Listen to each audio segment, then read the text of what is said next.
প্রিয় ছাত্রছাত্রীরা, আজকের পর্বে আলোচনা করব মাধ্যমিক তোমাদের বাংলা ফাইনাল কোশ্চেন পেপার নিয়ে। আজকের এই পর্বে আলোচনা করব, এটি তোমাদের মডেল সেট হিসাবে তোমরা প্র্যাকটিস করো এবং এখান থেকে যে সমস্ত প্রশ্নগুলো বলছি তোমরা অবশ্যই ভালো করে প্র্যাকটিস করো। যেমন তোমাদের পুরো সম্পূর্ণ সেটটাই এখানে থাকবে। 17টা এমসিকিউ প্রশ্ন, 19টা এসএকিউ প্রশ্ন, এছাড়াও যে 3-5 মার্কসের প্রশ্নগুলো থাকে, নাটক থেকে 4 মার্কসের প্রশ্ন, আর বঙ্গানুবাদ রচনা, সমস্ত পর্বটাই পুরো সেট এখানে আলোচনা করব। তার আগে বলে রাখি, তোমরা যারা সাজেশন পর্বগুলো দেখোনি অবশ্যই দেখে নাও প্লেলিস্ট থেকে, এর আগের পর্বেই আলোচনা করে দিয়েছি।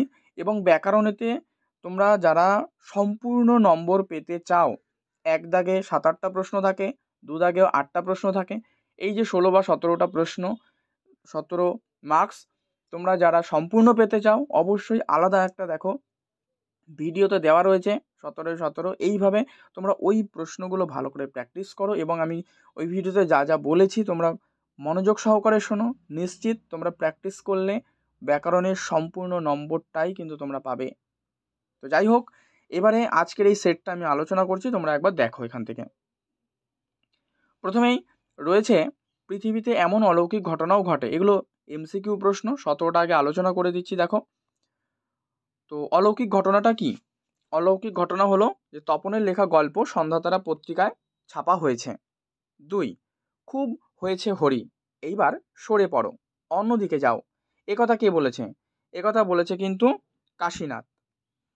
দয়ার সাগর পরকে সেজে দি, নিজে খাইনে, বক্তা হলেন জগদীশবাবু। 4, সেই হোক তোমার সভ্যতার শেষ পুণ্যবাণী। সভ্যতার শেষ পুণ্যবাণীটি কি? শেষ পুণ্যবাণী হলো ক্ষমা করো। 5, তারপর যুদ্ধ এলো। তো কিসের মতো যুদ্ধ এলো? যুদ্ধ এলো রক্তের এক আগ্নেয় পাহাড়ের মতো, কিন্তু এই পাতাতে এই অপশন দুটো নেই, পরবর্তী পাতা আমরা দেখে নেব। দেখো, এই পাতাতেই অপশন ঘয়ে কিন্তু রয়েছে যে রক্তের এক আগ্নেয় পাহাড়ের মতো। 6, সিন্ধু তীরে পদ্যাংশটি যে কাব্যগ্রন্থ থেকে নেওয়া হয়েছে সেটি হলো। তাহলে সিন্ধু তীরে কোথা থেকে নেওয়া হয়েছে? এটি নেওয়া হয়েছে পদ্মাবতী কাব্যগ্রন্থ থেকে। অনেক ধরে ধরে টাইপরাইটারে লিখে গেছেন মাত্র একজন, তিনি কে? তিনি হলেন অন্নদাশঙ্কর রায়। 8, আমাদের দেশে তখন বৈজ্ঞানিক সাহিত্য রচনার সুসাধ্য হবে যখন এদেশে কি তৈরি হবে?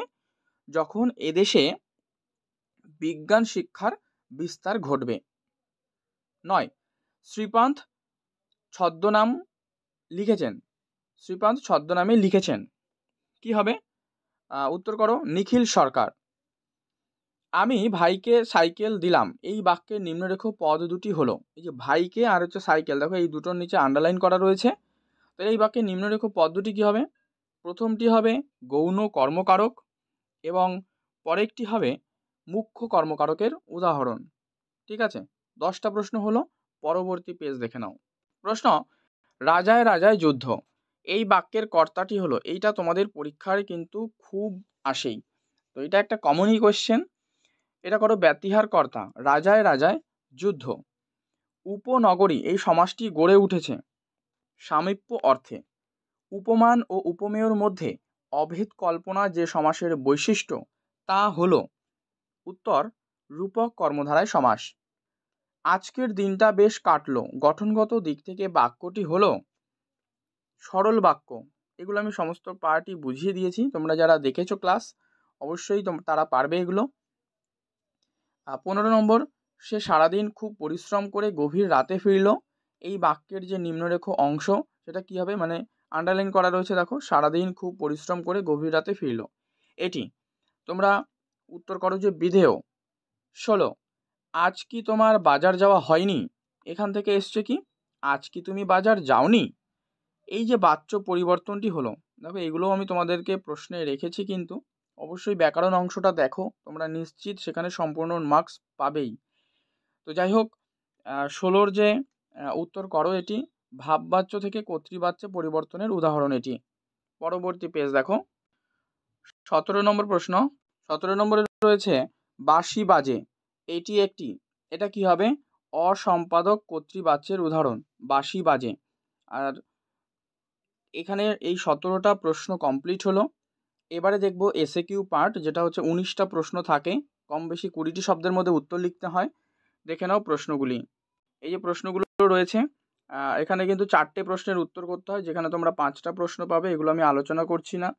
প্রশ্ন হচ্ছে নদীর বিদ্রোহের কারণ সে বুঝতে পারিয়াছে, মানে এর কারণ কি, মানে নদীর বিদ্রোহের কারণ কি, এই সমস্ত প্রশ্নগুলো রয়েছে। এগুলো আমি আলাদা করে উত্তরগুলো বলছি না, কারণ এগুলো বলতে গেলে পর্বটা অনেক বড় হবে।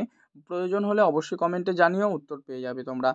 4 দাগে 2-এর যে 2 দাগে এখানেও 4টে প্রশ্নের উত্তর করতে হবে, 5টা প্রশ্ন আছে, ঠিক আছে? এখানে কবিতা অংশ থেকে নেওয়া হয়েছে, এগুলো দেখো। আর তারপর তোমাদের এখানে রয়েছে দেখো 3 দাগে, এই যে 2-এর 3 দাগে 3টে প্রশ্নের উত্তর করতে হবে। এই জায়গা থেকে রয়েছে 3টে প্রশ্নের উত্তর করতে হয়, ঠিক আছে? পরবর্তী দেখো, এই যে 2-এর 3 রয়েছে, এই প্রশ্নগুলো এখান থেকে দেখে নাও। যে ত্রিবিধ কথা বলেছেন, ত্রিবিধ কথার লেখক প্রসঙ্গ লেখক স্মরণ করেছেন, সেগুলো লিখতে হবে। হ্যাঁ, এইগুলো রয়েছে। এছাড়া দেখো পরবর্তীতে এই যে 2.4 দাগ, যে প্রশ্নগুলো আমি তোমাদেরকে বলছিলাম, এখানে 10টা প্রশ্ন থাকে, কিন্তু 8টা প্রশ্ন তোমাদেরকে করতে হয়। যে নির্দেশক বলতে কি বোঝো, অকারক কাকে বলে, হ্যাঁ, অকারক নির্দেশ করতে হবে, যে কারক অকারক সম্পর্ক। ব্যাস বাক্যটিকে সমাসবদ্ধ করে তার শ্রেণী নির্ণয় করতে হবে। অঙ্কে যার, শশাঙ্ক, তাহলে এটা কোন সমাস হবে, এটাও লিখে ফেলবে তোমরা সাথে সাথে। হ্যাঁ, বিশেষ্য বিশেষণযোগে একটা বিশেষ্য খণ্ড তৈরি করে বাক্যে লিখতে হবে। যোগ্যতাহীন বাক্যের উদাহরণ, তারপরে নির্দেশ অনুযায়ী বাক্যে পরিমাণে যৌগিক বাক্যে এটা ট্রান্সফার করতে হবে। বৃথা আশা মরিতে মরিতেও মরে না, ঠিক আছে? এটা যৌগিক বাক্যে করতে হবে। তাহলে এখানে কিন্তু এটা সরল বাক্যে দেওয়া রয়েছে। এরপরে দেখো একটা লাইন দেওয়া রয়েছে, যে এটা বলছে কর্তৃবাচ্যে পরিণত করো। তারপরে লুপ্তকর্তা ভাববাচ্য, এরকম একটা বাক্য। হ্যাঁ, ব্যাস বাক্য সহ সমাসের নাম লিখতে হবে, অনুগমন, এইভাবে। যাই হোক, এগুলো এবার বড় প্রশ্নগুলো তোমরা দেখে নাও। 3 দাগে এগুলো 3 মার্কসের প্রশ্ন রয়েছে। আর এগুলো হচ্ছে গল্প অংশ থেকে। আর 3-এর যে 2, এখানেও 3 মার্কস রয়েছে কবিতা অংশ থেকে। 4 দাগে দেখো এখানে 5 মার্কসের প্রশ্নগুলো রয়েছে, ঠিক আছে? পরবর্তী পেজ দেখো। এই যে 4-এর 2, পলিটিক্যাল সাসপেক্ট সব্যসাচী মল্লিককে নিমাইবাবুর সম্মুখে হাজির করা হলো। পথের দাবি পাঠ্যাংশে সব্যসাচী মল্লিক সম্পর্কে কি জানা যায়, তার জিজ্ঞাসাবাদের সময় কি পরিস্থিতি তৈরি হয়, এইটি। আচ্ছা, এরপরে রয়েছে এই যে কবিতা, অস্ত্রের বিরুদ্ধে গান, ঠিক আছে? 5 দাগে এই দুটোর মধ্যে, এগুলো 5 মার্কসের প্রশ্ন, দুটোর মধ্যে তোমায় একটা করতে হবে, 5 মার্কস। আর 6 দাগেও রয়েছে প্রবন্ধ থেকে কালি কলম, আর হচ্ছে মানে হারিয়ে যাওয়া কালি কলম, আর হচ্ছে বাংলা ভাষায় বিজ্ঞান। এই দুটো অংশ থেকে দুটো প্রশ্ন রয়েছে, কিন্তু তোমায় একটাই করতে হবে 5 মার্কসের জন্য। 7 দাগ রয়েছে নাটক সিরাজদৌল্লা, এখান থেকে দুটো প্রশ্ন থাকে, একটা করতে হয়, 4 মার্কস। এটা খুবই সহজ, ওই জন্য যে প্রশ্নগুলো দিয়েছি তোমরা অবশ্যই ভালো করে প্র্যাকটিস করে নিও, হুবহু কমন পাবে। 8 দাগে থাকে কোনি। কোনি অনেক বড় একটা অংশ, অনেকগুলো পরিচ্ছেদ রয়েছে। তবে কোনি থেকে তোমরা প্রথম 1, 2, 3 নম্বর যে পরিচ্ছেদ রয়েছে, এগুলো একটু ভালো করে পড়ে নিও। তো এখান থেকে 3টে প্রশ্ন কিন্তু আসে কোনি থেকে, ঠিক আছে? এই প্রশ্নগুলো দেখে নিও। এগুলো 2টো প্রশ্ন তোমাকে করতে হবে 10 নম্বর, 3টের মধ্যে 2টো করতে হবে। আর 9 দাগে থাকে রচনা, 10 মার্কস। 4টে থাকবে, একটা তোমায় করতে হবে। তো এই হচ্ছে। আর এর পরবর্তীতে রয়েছে দেখো 10 দাগে বঙ্গানুবাদ। আর real friend is he who remains true to us long as he lives. এটা পুরোটার পড়ছি না, এইভাবে দেওয়া রয়েছে, তোমরা দেখে নাও। তো 11 দাগে থাকবে একটা প্রশ্নের উত্তর, যেটা হচ্ছে প্রতিবেদন থাকে, আর একটা সংলাপ থাকে। এই দুটোর মধ্যে যে কোনো একটা লিখতে হবে, 5 মার্কস। ওকে, তাহলে তোমাদের যে প্রতিবেদনটা দিয়েছে সেটা হচ্ছে নিত্য প্রয়োজনীয় দ্রব্যের মূল্য ঊর্ধ্বমুখী, আর সংলাপ দিয়েছে বৃক্ষরোপণের উপযোগিতা বিষয়ে 2 বন্ধুর মধ্যে একটা সংলাপ। অবশ্যই 150 শব্দের মধ্যে লিখতে হবে। তো এইগুলো তোমরা ভালো করে প্র্যাকটিস করে নিও। এই হচ্ছে সম্পূর্ণ পর্ব আমি আলোচনা করলাম। পর্বটি ভালো লাগলে লাইক করে দিও, শেয়ার করে দিও। চ্যানেলে নতুন হলে অবশ্যই চ্যানেলটি সাবস্ক্রাইব করে পাশের বেল বাটনটি অল করে রেখো।